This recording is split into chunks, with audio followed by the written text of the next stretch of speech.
walked in these ways. We have happily walked in the ways of immorality, lust, impurity, greed, idolatry. We have happily harbored anger and rage. We have held malice towards another person. We have used filthy language that goes beyond just cuss words. The raunchy jokes and inappropriate remarks made about other people count too. It feels like freedom to the world to live this way, right? No one can tell me what to do, what to wear, what to say or not say, how to act, how to live. Culture says, you do you, even as it harms you, even as it harms those around you. As followers of Jesus, there is a boldness in going the way of God rather than the systems and cultures around us.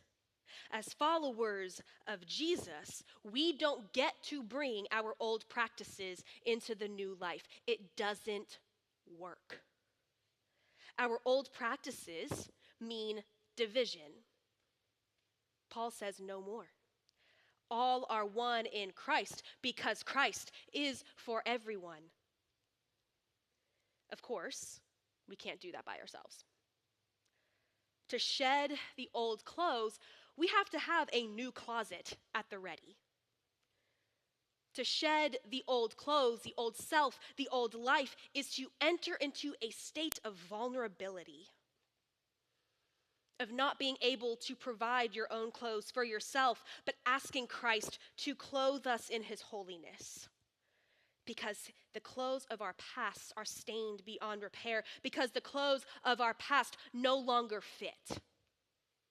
They are now inappropriate for who we are. To follow in the path of holiness, which Paul is calling the church to, is hard. But it is only possible with God's grace.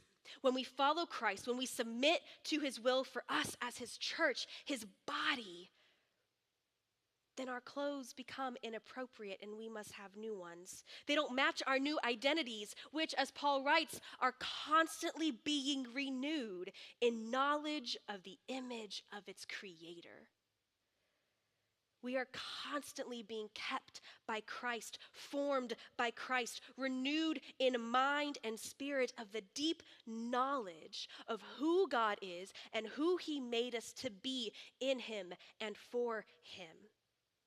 And thanks be to God, he doesn't leave us to our own devices to try to figure this out. But in his grace and his love for us, he has given his very